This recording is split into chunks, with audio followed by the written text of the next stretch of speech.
சொல்லுங்க. என்னுடைய பேர் வந்து கலைச்செல்வன். எங்கள் அப்பா பேர் கணேசன். சொந்த ஊர் சிதம்பரம். என்னுடைய வாழ்வாதாரமே வந்து விவசாய சம்மந்தப்பட்ட குடும்பத்தில் பிறந்தவன் நான். குறிப்பாக பார்த்தீங்கன்னா அப்பாவே விவசாயம் தான் பண்ணிட்டு இருந்தாங்க ஒரு குறிப்பிட்ட காலமாக. எங்கள் அப்பாவுடைய முதல் விவசாய துறையில் முதல் வேலை என்ன பார்த்தீங்கன்னா, விவசாயத்தை சார்ந்த மற்ற அந்த உழவு ஊற்றுவாங்க இல்லையா, அந்த கைவண்டின்னு சொல்லுவாங்க, அந்த அந்த வேலையிலேருந்து எங்கள் அப்பா விவசாயத்துறைக்கு முதல்ல வந்தாங்க. அதுக்கப்புறம் பார்த்தீங்கன்னா பிள்ளைங்க நல்லா படிக்கணும், அவங்களுடைய வாழ்வாதாரமும் உயரணுன்றதுக்காக விவசாயத்துலேருந்து விலைக்கு படிப்பறிவு கொண்டு வந்து அவங்க வெளி வேலைக்கு அமர்த்தலாம் அப்படிங்கிறது எங்கள் அப்பாவுடைய பல காலத்தில். அதில் ஒரு சில பார்த்தீங்கன்னா நாங்கள் மொத்தம் குழந்தைங்க வந்து 3 பேர். அதில் முதல் பையன் நான், ரெண்டாவது தம்பி கலைமணின்னு வந்திருக்காரு, என் தங்கச்சி கலைவாணி. மொத்தம் 3 பிள்ளைங்க எங்களோட குடும்பத்தில். அம்மா பேர் கணவன். குறிப்பாக பார்த்தீங்கன்னா எங்களுக்கு அரசாங்கம் எந்த விதத்தில் விவசாயத்துறையில் முன்னேற்றத்துக்கான நிறைய வாய்ப்புகளை எங்களுக்கு ஏற்படுத்தி கொடுத்துருக்காங்க. அதனுடைய ஏற்படுத்தி கொடுத்த அந்த வாய்ப்பை நாங்களும் நழுவிடாமல் பயன்படுத்திக்கிட்டோம். ஆனால் இடைப்பட்ட காலங்களில் இயற்கை பேரிடருங்கிறது யாராலையும் எதுவும் செய்ய முடியாத ஒரு கடலூர் மாவட்டத்தை சேர்ந்ததான் நாங்கள். அதுவே கடலூர் மாவட்டத்தை பொறுத்த அளவுக்கு நீங்கள் எல்லாருமே பத்திரிகை மற்ற தொலைக்காட்சிகளை நீங்கள் வந்து பார்த்துருக்கீங்க. கடலூர் மாவட்டம் வந்து ஒரு வெள்ள சூழ்ந்த பகுதி. குறிப்பாக பார்த்தீங்கன்னா வெள்ளத்தினால அடிக்கடி பாதிக்கப்பட்ட ஒரு பகுதியாக வந்து அறிவிக்கப்பட்ட ஒரு பகுதியாகவே சிதம்பரம் மற்றும் அதை சார்ந்த கடலூர் மாவட்டத்தை கிராமங்கள் இருந்தது. இப்போ குறிப்பாக பார்த்தீங்கன்னா கடந்த காலங்களில் நாங்கள் நிறைய விவசாயத்துறையில் நிறைய நல்ல முன்னேற்றங்கள் நடந்துட்டு இருக்கோம். இப்போ ஒவ்வொரு நில வாரியாக பார்த்தீங்கன்னா வடிகால் மற்றும் அதற்கு தண்ணீரினுடைய வடிகால் அமைப்பை ஒவ்வொரு இடத்துலையும் தடுத்து அவங்களுக்கு தேவையான இடத்த அல்லது நீர் அவங்களுடைய வாழ்வாதாரத்தை பெருக்கிறதுக்காக இருக்கக்கூடிய வேலைக்காக தண்ணீருடைய வடிகால் வடிக்கக்கூடிய சூழ்நிலை கடலூர் மாவட்டத்தில் கொஞ்சம் கொஞ்சமாக தடுத்து நிறுத்தப்படுது. அதை சார்ந்து இந்த நிறுத்தப்பட்ட வடிகாலினுடைய நிலைமையில் என்ன ஆச்சுன்னா, நம்ம வடிகால் வந்து தண்ணீர் வடிகால் வந்து எந்த விதமான வசதியும் அரசாங்கம் வந்து எங்களுக்கு இயற்கையாகவே உணவு பண்ணியிருக்காங்க. ஆனால் நீர் ஆதாரத்தை பொறுத்த அளவுக்கு அது வடிகால் எந்த அளவுக்கு வடிகாலினுடைய முன்னேற்றத்தை கொண்டு போயிருந்தாங்கன்னா நீர் தேக்கம் இருந்திருக்காது. அதனால விவசாயிகள் பாதிப்பாடு.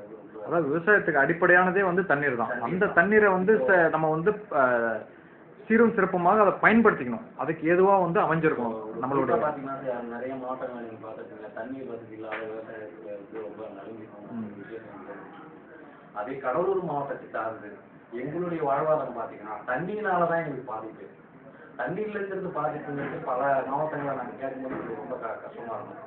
ஆனால் தண்ணீராலேயே ஒரு மாவட்டம் பாதிக்கப்படுதுங்கிறது கடலூர் மாவட்டத்துக்கு உண்மையான உணர்வு. எல்லா மக்களுடைய இந்த உணர்வை வந்து ஒரு வெள்ள சூழ்நிலையில் வந்து பார்த்தீங்கன்னா கண்டிப்பாக மக்களுடைய உணர்வு நல்லா தெரியும்.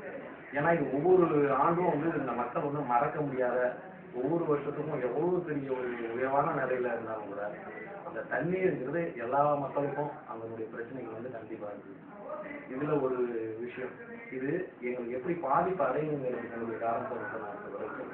அரசாங்கத்தினுடைய நிவாரணம் அதை நாங்கள் எப்படி பெறுறது, அது சம்பந்தமாக விவசாயிகளுக்கு என்னென்ன பொருட்கள் வந்து மானியமாக அரசாங்கம் எங்களுக்கு கொடுக்குது, ஒவ்வொரு விவசாயிக்கும் ஒரு குறைந்தபட்சம் எத்தனை ஒரு ஏக்கர் நிலம் இருந்தால் அவங்களுக்கு இந்தந்த பொருட்கள் விநியோகிக்கப்படும் அப்படிங்கிறது ஒரு திருத்தங்களும் சில விஷயங்கள்.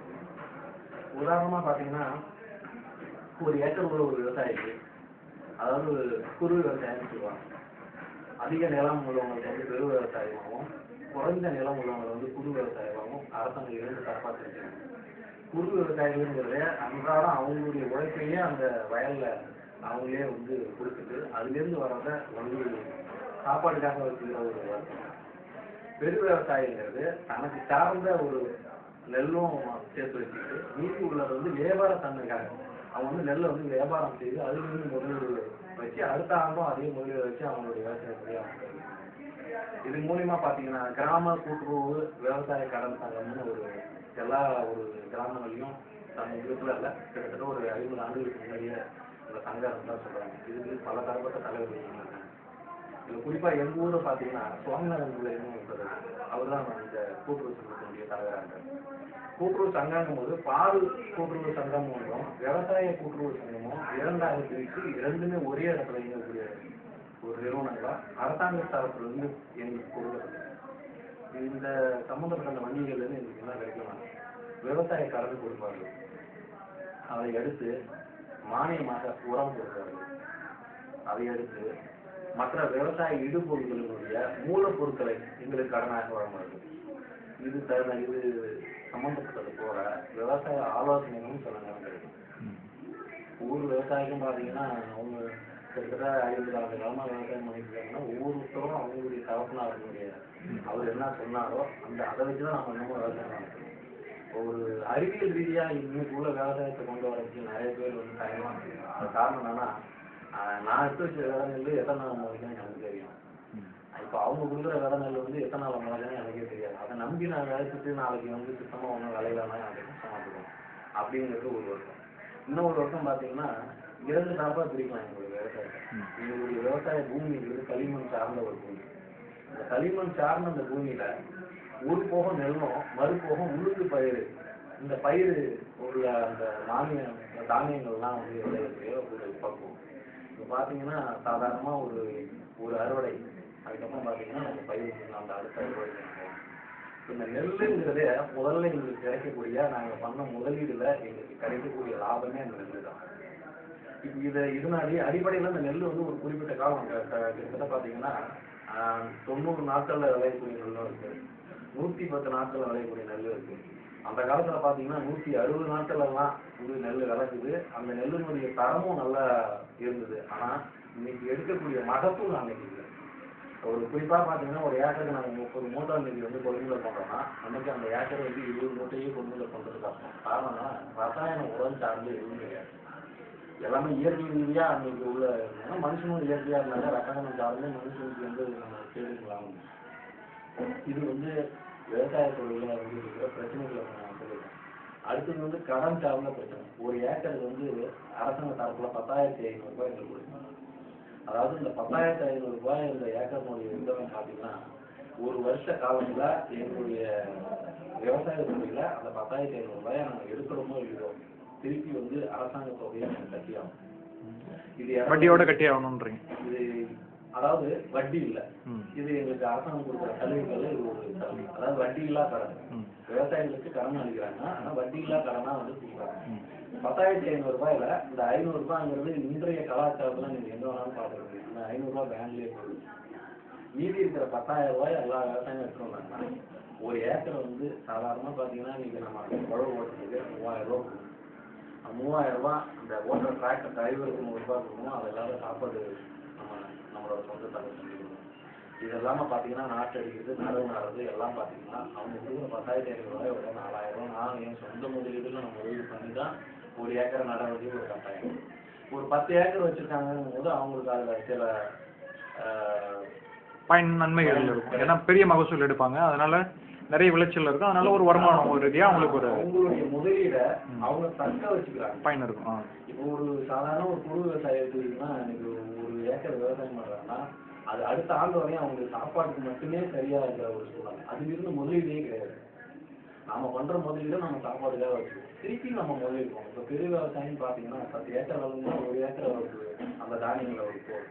மீதி இருக்கிற 9 ஏக்கர் அவருக்கு முதலீடா வச்சுக்கல. இப்போ இது வந்து குறு மற்றும் சிறு விவசாயிகளோட வித்தியாசத்தை நான் சொல்றேன். அந்த முதலீடு. இரண்டாவது வந்து இயற்கை பேரிடர்களால் ஒட்டுமொத்தமா அழிஞ்ச கடலூர் மாவட்டம் வந்து உலக அளவுல அவருக்கு தெரிஞ்ச ஒரு மாவட்டமா இருக்கும். நல்லா தெரியும். இப்போ கூட்டுறவு கடன் சங்கம் மூலமா நாங்கள் கொடுக்குறதா வருஷத்துல திருப்பி கொடுக்குறோம் அப்படின்னு நான் சொல்றேன். இதுல 2 தரப்பா கடன் வாங்கினாங்க.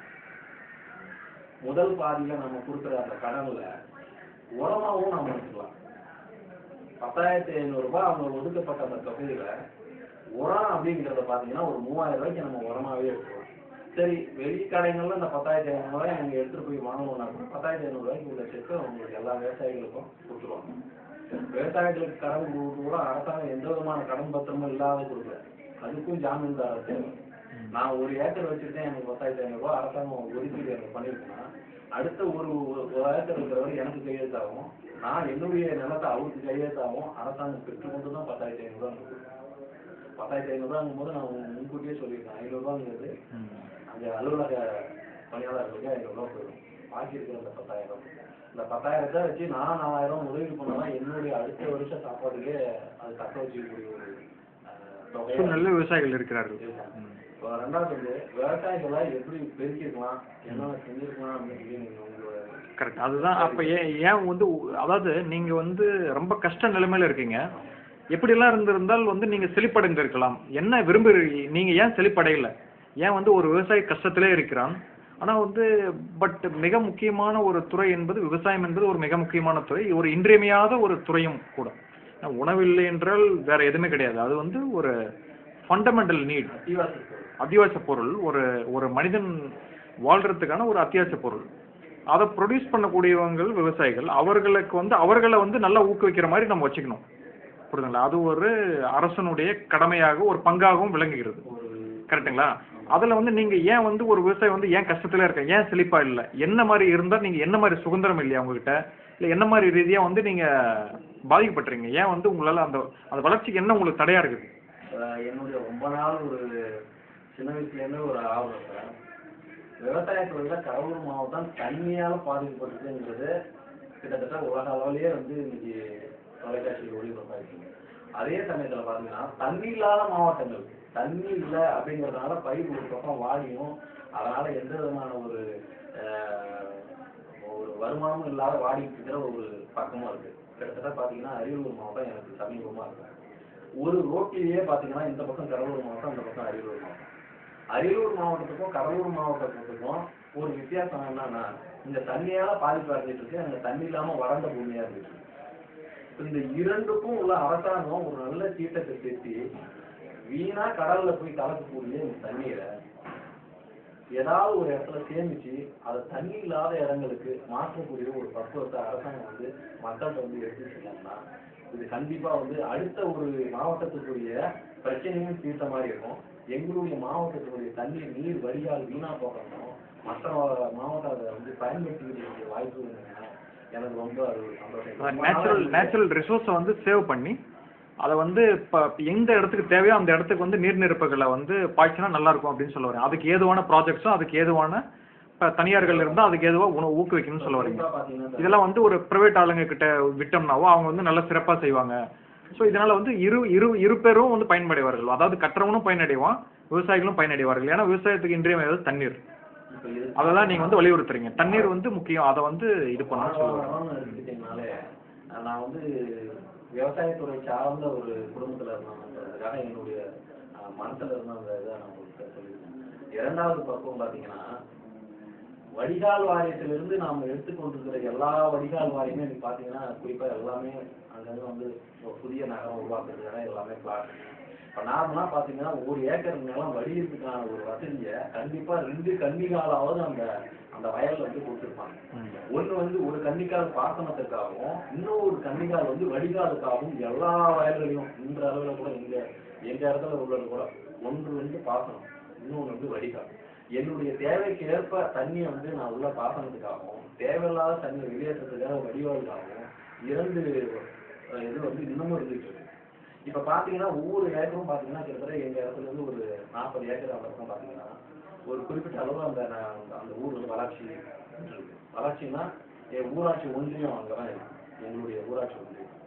அதை சுற்றி உள்ள எல்லாமே பாத்தீங்கன்னா ஆசிரியர் பெருமக்கள் மற்ற அதாவது அரசு ஊழியர்கள் எல்லாமே ஒரு அசோசியேஷன் அவங்களுடைய சங்கத்தின் மூலியமாக ஒரு மொத்தமா ஒரு இடத்த வாங்கி அந்த இடத்துல அவங்க வீடு கட்டி அது ஒரு டீச்சர்ஸ் காலனி ஆசிரியர் வீடுமே வச்சிருக்காங்க.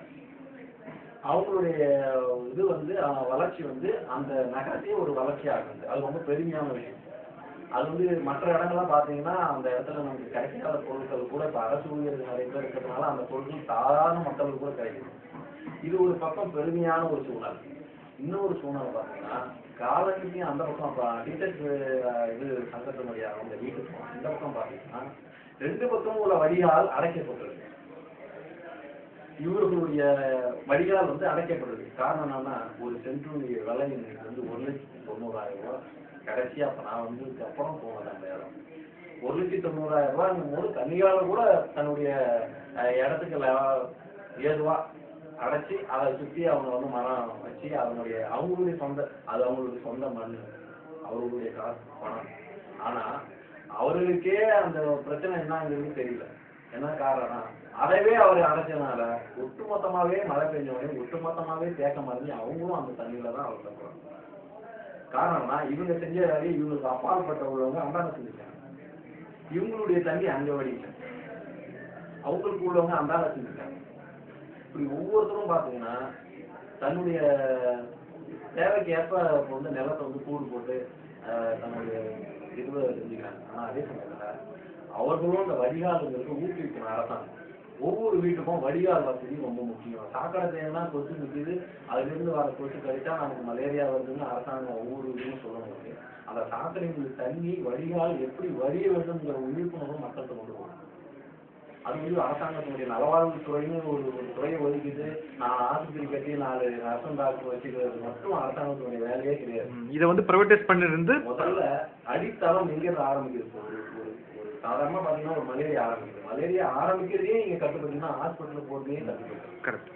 ஆகவே அடித்தளத்தை முதல்ல நம்ம வந்து நல்ல நிலையில வச்சிருக்கோம்னா நமக்கு வந்து அடுத்த பிரச்சனைகள் வராமல் நம்ம தரலாம். இது வந்து தண்ணியினுடைய வடிகால் மற்றும் அவங்களுடைய பிரச்சனைகளை நான் சொல்லுவேன்.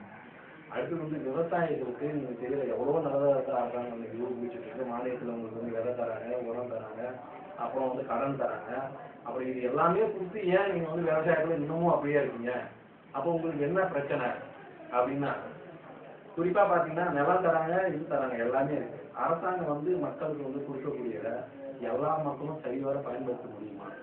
போன வருஷம் வாங்கின கடத்து இந்த வருஷம் என்னால கட்ட முடியல. போன வருஷம் அந்த என்னுடைய வயல் வந்து வெள்ளத்தால் பாதிக்கப்பட்டு கிட்டத்தட்ட அரசாங்க நிவாரணமாக 3400 ரூபாய் எனக்கு வழங்கப்படுது. இந்த 3400 ரூபாய்ங்கிறது நான் முதலீடு பண்ண 10,500 ரூபாய்க்கு அரசாங்கத்துக்கே நான் திருப்பி செலுத்த வேண்டியது 7,000 ரூபாய் தொகை மீதி இருக்கும் போது என்னுடைய அடுத்த நிலையை என்னுடைய விவசாயத்தை நான் தொடங்குறதுக்கான வாய்ப்பே எனக்கு இல்லையே சார். அதாவது தொடக்கம் நீங்க தொடங்கி வைக்கிறீங்க, அந்த தொடக்கத்தை வந்து என்னால என்னோட உழைப்பினால ஏதாவது பண்ண முடியுமான்னு நான் முயற்சி பண்ணேன். முயற்சியினுடைய பலனா கிடைச்சிது. இயற்கைங்கிறத வந்து யாராலும் எதுவும் செய்ய முடியாது. ஆனா அரசாங்கத்தினுடைய எண்ணங்களை மாற்று போக்கா சிந்தனையா மாற்றும். 10,500 ரூபாய் ஒரு விவசாயிக்கு நம்ம கடன் வாங்கியிருக்கோம். அதுல 3,400 ரூபாய் நம்ம வந்து நிவாரணமா வாங்கியிருக்கோம். பாக்கி உள்ள கடனை ஒரு 7,000 ரூபாய் எதை வச்சு கேட்டுவார்? அவருக்கு வாழ்வாதாரமே அதான் வருது. இப்போ ஒரு ஏக்கருக்கு 7,000 ரூபாய் போது 10 ஏக்கர் பெரு விவசாயி பாத்தீங்கன்னா 70,000 ரூபாய் அவங்க வந்து திருப்பி வங்கிகளில் கட்ட வேண்டிய ஒரு நிலவரம். இதை கட்டலன்னா எங்களுக்கு அபராத வட்டி, எங்களுடைய அபராத வட்டி மீண்டும் செலுத்தப்படாத தொகைக்கு ஒரு வட்டி. இந்த வட்டிக்கு உள்ள பிரச்சனைகளை எல்லாம் வந்து எப்போ கொண்டு வருவாங்கன்னா, எனக்கு முதல்ல வந்து ஒருத்தர் வந்து எனக்கு ஜாமீன் கையெழுத்து போட்டாருன்னு நான் சொன்னேன் பாத்தீங்களா? இப்ப அவருடைய நிலத்துக்கு நோட்டீஸ் போகும், அவர் வாங்கியிருக்கிற தொகைக்கு எனக்கு வரும். நாங்க 2 பேருமே சேர்ந்து வங்கிக்கு தான் போயிருந்தோம். உன்னோட நீ செஞ்சது, என்னோட நான் செஞ்சுக்கிறேன். எங்கேயோ அந்த பாத்தீங்கன்னா ஒரு கிராம சூழல்கள்ல ஒரு 5 பவுன் 10 பவுன் நகைகள் வச்சிருக்கிறது சாதாரணமா அந்த காலத்துல இருந்து உங்களுக்கு இருக்கும். இது மாதிரி உள்ள சூழ்நிலைகள்ல அவசர காலத்துக்காக அந்த நகையை உடனடியாக அடமானம். இப்ப வங்கிகள்ல வாங்குறதுக்கு எங்களுக்கு கொடுக்கக்கூடிய 1.5 வட்டிய இப்ப நாங்க அடமானம் வைக்கணும் அப்படிங்கிற காரணம் இதை வைக்கிறதுக்காக நாங்க தேட்டு கடையில போய் 3.5 வட்டிக்கு நாங்க வச்சு வங்கிகள்ல இருக்கிற கடனை நாங்க செலுத்துறோம். இப்போ அரசாங்கத்தினுடைய கடனை நாங்க செலுத்துறதுனால நாங்க நிம்மதியா இருந்திருக்கோம், அதனால நம்ம வந்து மீண்டு வந்திருக்கோம்னா அங்க 1.5 பைசா வட்டிக்கு வாங்கி இங்க 3.5 பைசா வட்டி வேகிற நிலைமைக்கு தான் விவசாயிகள் வந்து இருக்காங்க. அதாவது இதெல்லாம் அதாவது பொருளாதார ரீதியாக வந்து விவசாயிகள் வந்து நிறைய செழிப்படையில. இதெல்லாம் அவர்கள் செழிப்படைந்து நீங்க செழிப்படைந்து இருந்தீங்கன்னா இந்த ஒரு சில கஷ்டம் வர்றது அது சகஜம்தான். ஒரு ஒரு இயற்கை சீற்றத்தினால வந்து ஒருத்தர் கஷ்டமடைகிறது அதெல்லாம் வந்து யாராலையும் ப்ரிடிக்ட் பண்ண முடியாம ஒண்ணு. பட் ஒண்ணு நீங்கள் வளமாக இருந்திருந்தால் இந்த ஒரு கஷ்டம் வந்து நீங்க கஷ்டமாக ஃபீல் பண்ண மாட்டீங்க. இந்த ஒரு சலுகைகள் வந்து பயனுள்ளதாக இருக்கும். ஏன் வந்து நீங்க இன்னும் அந்த கஷ்டத்துல இருக்கீங்க? ஏன் வந்து என்ன உங்களுக்கு பாதிப்பு இருக்குது? உங்களுடைய வளர்ச்சிக்கு என்ன ஏன் வந்து உங்களுக்கு ஏதாவது என்ன விதத்துல உங்களுக்கு சுதந்திரம் இல்லை? நீங்க வந்து ஒரு பொருளை விளைச்சல் பண்றீங்க, அந்த விளைச்சல் பண்றதை விட்டு ஏன் உங்களால வந்து அந்த விளைச்சல் பண்றதை விட்டு உங்களால நிறைய வளமா இருக்க முடியலையா? இல்ல விளைச்சல் பண்றதை சரியான இடத்துல விற்க முடியலையா? அது எந்த இடத்துல உங்களுக்கு பிரச்சனை இருக்கு? என்ன பொறுத்தளவு சார், இப்ப சொல்லியிருக்கேன் இல்லையா, இப்போ முதல்ல வந்து என்னுடைய நஷ்டம் எப்படி வருதுங்கிறத மட்டும் தான் நான் சொல்லிருக்கேன். ஏன் வந்து நீங்க செழிப்படையலன்றதா லாபமும் வந்திருக்கு. அந்த லாபம் வந்த சூழ்நிலையில நான் என்ன செஞ்சிருக்கேன்றதும் உங்கள்கிட்ட இல்ல. இன்னொன்னு வந்து விவசாயத்துல வந்து பொதுவாகவே என்ன சொல்ல வராங்கன்னா, விவசாயம் பண்றவங்க வந்து நல்ல லாபம் எடுத்து கடுமையாக உழைக்கக்கூடியவர்கள் வந்து எல்லா துறையும் நம்ம இது எடுத்து பார்த்தா ரொம்ப மிக கடுமையாக உழைப்பவர்கள் வந்து விவசாயிகள். அவர்கள் வந்து இப்ப நிறைய விவசாயிகள் வந்து என்ன சொல்றாங்கன்னா, விவசாயத்துல எதுவும் இல்லைன்னு சொல்லிட்டு வேற தொழில் மாறுகிறார்கள். இப்போ வந்து அன்னைக்கு இருந்த விவசாயத்தோட பர்சன்டேஜ் வந்து ஒரு 40 வருஷத்துக்கு இருந்ததை விட இப்ப ரொம்ப குறைஞ்சிட்டு வருது. விவசாய நிலங்களும் அழிஞ்சிட்டு வருது, காடுகளும் அழிஞ்சிட்டு, அந்த மாதிரி நிறைய குறைஞ்சிட்டே வருது. ஏன் குறையுது அப்படின்னு நம்ம வந்து பார்க்கும்போது பார்த்தீங்கன்னா அவர்கள் வந்து மிகவும் பஞ்சத்தில் தான் இருக்கிறார்கள், செழிப்படையர்கள். அதனால என்ன மாதிரி ரீதியா வந்து நீங்க பாதிக்கப்படுறீங்க? ஏன் வந்து உங்களால ஏன் செழிப்படைய முடியவில்லை? இப்படி நீங்க ஒரு தக்காளி இல்ல நீங்க வந்து ஒரு விளைச்சல் பண்றீங்க, அந்த விளைச்சல் பண்றதை வந்து எடுத்துட்டு போயிட்டு ஒரு நல்ல ஒரு ப்ராஃபிட்டுக்கு விற்க முடியலையா? இல்ல உழவர் சந்தை அது போன்ற ஒரு குறுகி இப்ப இருக்கிற அந்த அரசியல் திட்டங்கள் சில இதெல்லாம் வந்து உங்களை கண்ட்ரோல் பண்ணி அதனால வந்து நீங்கள் உங்களுடைய வளமையை வந்து அது பாதிக்கப்படுதா? அதுல நீங்க என்ன ஃபீல் பண்றீங்க? நாங்க எங்களுடைய உற்பத்தி பண்ற எல்லா பொருட்களையும் நல்ல விலைக்கு விற்கக்கூடியதுக்கு எல்லா வசதிகளும் எங்களுக்கு இருந்துச்சு. குறிப்பா பாத்தீங்கன்னா அரசு கொள்முதல் நிலையம் எல்லா ஊர்களையும் திறக்கப்படாது. ஒரு ஒன்றியத்துக்கு கிட்டத்தட்ட ஒரு 3 ரூபா அல்லது 4 நிலையங்கள் மட்டும்தான் அதில் திறக்கப்படும். இந்த அரசு கொள்முதல் நிலையங்கள்ங்கிறத பாத்தீங்கன்னா ஒவ்வொரு அரசு துறையை சார்ந்த நிறுவனங்களையும் என்ன நடக்குதுங்கிறது உங்களுக்கு தெரியும். என்னுடைய நெல்லை நான் விற்பனை பண்றதுக்கு 10 நாள் காத்திருக்கணும். என்னுடைய சொந்த நெல்லை 10 நாள் காத்திருக்கணும். அந்த 10 நாள்ல மழை வந்தா என்னுடைய நெல் நனைஞ்சா அதுக்கு யாரும் பொறுப்பு கிடையாது. அதை நான் பாதுகாத்திருக்கணும். அந்த 10 நாளும் ஒரு ஆள் போட்டு பாதுகாவலா அந்த நெல்லை வச்சிருந்து தான் நான் வைக்க முடியும். குறிப்பா பாத்தீங்கன்னா அந்த சுதந்திரம் இல்ல உங்ககிட்ட. இப்ப வந்து நீங்க வந்து ஒரு நாள்ல எனக்கு ஒரு நல்ல ஒரு இடத்துல கேட்கிறாரு நெல்லை வாங்குறதுக்கு. இப்ப இங்க நீங்க சொல்றீங்க அரசாங்கம் விநியோகப்படுற இடத்துல நான் போய் வித்தனா எனக்கு கம்மியா இருக்குது, வேற இடத்துல எனக்கு நல்ல ப்ராஃபிட் கிடைக்கும், அதை எடுத்துட்டு போய் விற்கிற அளவு சுதந்திரம் இல்ல. இல்ல. இரண்டாவது பாத்தீங்கன்னா சார், அரசு கொள்முதல் நிலையங்களிலேயே ஒரு குறிப்பிட்ட ரக நெல்லை மட்டும்தான் கொள்முதல் பண்ணுவாங்க. எல்லா நெல்லும் கொள்முதல் பண்றது இல்ல. என்ன பொறுத்தளவுக்கு என்னுடைய வயல்ல இந்த நெல்லு போட்டா நல்லா விளையும் அப்படிங்கிறது ஏன் சுதந்திரம். அந்த நெல்லை விதைக்கக்கூடிய வேலையை நான் செஞ்சுட்டு இருக்கேன். ஆனா இந்த நெல்லை அரசாங்கம் கொள்முதல் பண்ணுமா? பண்ணாது. ஏன்னா அவங்களுக்குன்னு சில ரகங்கள் ஒதுக்கி வச்சிருக்காங்க. அந்த ரகத்தை மட்டும்தான் அரசாங்க நிறுவனங்கள் எல்லா கொள்முதல் நிலையம் அந்த 1009 PK9 இப்படி பாத்தீங்கன்னா இந்த மாதிரி நெல் வகைகள் இது எல்லாமே வந்து இந்த 1 ரூபாய்க்கு ஒரு திட்டம் அரிசியினுடைய இந்த திட்டத்துக்காக தான் அந்த நெல் போயிட்டு இருக்கு. ஆகவே குறைந்தபட்சம் உள்ள அந்த நெல்லை வந்துதான் அரசாங்கம் கொண்டு முடியும். இப்ப என்னுடைய வயல்ல இதுதான் விளையும். ஒரு விவசாயத்துறை சார்ந்த எல்லா வல்லுநரையும் போய் என்னுடைய மண்ணை எடுத்து கொடுத்து இந்த மண்ணில் ஏதாவது நல்லதா விளையும் நீங்க சொல்லுங்கன்னா அவர் சொல்லுவார், இந்த நெல்லை போட்டீங்கன்னா உங்களுக்கு நல்லா விளையும் அப்படின்னு. அது அவர் கொடுத்த அந்த ஆலோசனையை கூட என்னால பின்பற்ற முடியாது. ஏன்னா நான் அரசாங்க கொள்முதல் நிலையத்துல என்னோட நெல்லை எடுத்து போய் விற்க முடியாது. சரி, அந்த நெல்லை வேற எடுத்துட்டு போய் தனியாருக்கு நீங்க யாராவது கிடைக்கிற இடத்துல வித்தா என்ன? தனியார் மயம் இப்போ வந்து பாத்தீங்கன்னா தனியார் மயம்ங்கிறது இப்பதான் நீங்க வரீங்க. இப்போ இது ஒரு நல்ல ஒரு கேள்வி. தனியார்கிட்ட பாத்தீங்கன்னா சார் இப்போ நிறைய பாத்தீங்கன்னா அரிசி ஆலைகள் வந்து எங்க பார்த்தாலும் நீங்க வந்து திண்டிவனம் அந்த பகுதிகளில் நிறைய இடத்துல நீங்க பார்த்துருக்கீங்க. கள்ளக்குறிச்சி இந்த சைட்ல அரிசி ஆலைகளை நீங்க பார்த்துருக்கீங்க. அரிசி ஆலைகள் முழுமையா பாத்தீங்கன்னா விவசாயிகள்கிட்ட நேரடியா கொள்முதல் பண்ண தயாரா இருக்கு.